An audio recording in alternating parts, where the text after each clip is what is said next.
রাগ এবং হাসি দুটোই পেয়ে যাবেন।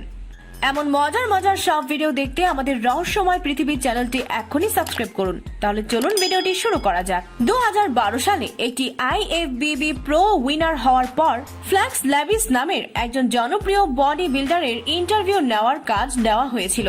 নেইল হিল নামের একজন মহিলাকে দেওয়া হয়। তবে ইন্টারভিউ নেওয়ার মধ্যে বিশেষ কোনো ব্যাপার নেই।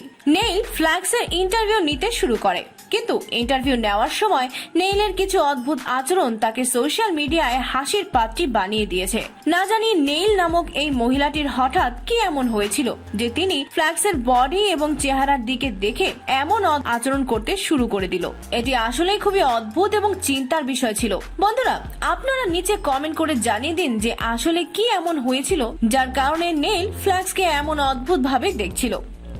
পাকিস্তানের রিপোর্টার্স এবং তাদের রিপোর্টিং দুটোই অনেক সময় মানুষকে হাসাতে হাসাতে ক্লান্ত করে দেয়। এমনই একটি রিপোর্টিং এর সময় একজন পাকিস্তানি রিপোর্টার রাস্তার বিভিন্ন অসুবিধার ব্যাপারে লোকজনকে জিজ্ঞাসাবাদ করতে গিয়েছিল, কিন্তু তার পেছনে দাঁড়িয়ে থাকা একজন ব্যক্তির কর্মকাণ্ড দেখে আমিও হাসি থামাতে পারিনি।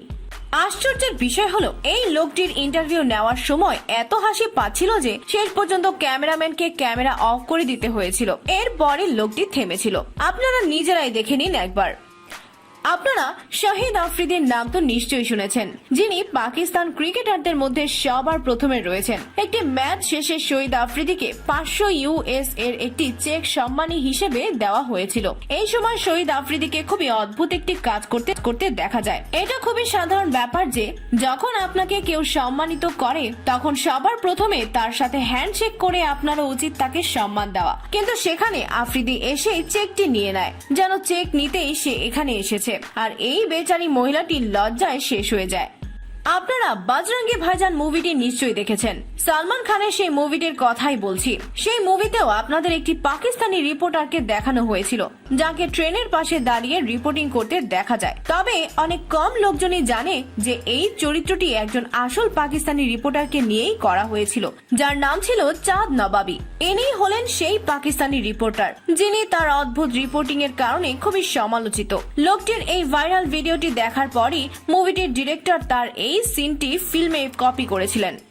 আপনারা যারা ভারতে বসবাস করেন তারা ওম নামক এই শব্দটিকে হয়তো চিনে থাকবেন। ইনি এমন একজন লোক যিনি বাবা শব্দটিরই বদনাম করে দিয়েছে। বিগ বসে এন্ট্রি নেওয়ার পর থেকে শুরু করে এখন পর্যন্ত ইনি শুধু অদ্ভুত আচরণই করে গিয়েছেন। একটি নিউজ শোতে লাইভ ডিবেটের সময় তিনি খুবই অসভ্য আচরণ করেছিলেন। সেখানে তিনি একটি মহিলাকে নোংরা কথা বলে ফেলেছিলেন। এমন সময় সেই মহিলাটি যখন তাকে একটি থাপ্পড় দিল, তখন তার পরিবর্তে সাধু ওমও সেই মহিলাটিকে মারতে শুরু করে দিল। এই প্রথমবারই যে তাকে এমন অপমানিত হতে হয়েছিল তা নয়, বিগ বস থেকে শুরু করে না জানি আরো কতবার লোকজন তাকে পেটাতে এসেছিল। এই মহিলাটির সাথে করা এমন আচরণের ব্যাপারে আপনাদের কি মতামত কমেন্ট করে অবশ্যই জানাবেন। আজকের ভিডিওটি এই পর্যন্তই। ভিডিওটি ভালো লাগলে একটি লাইক দিন এবং আমাদের চ্যানেলটি সাবস্ক্রাইব করে আমাদের সাথেই থাকুন। ধন্যবাদ।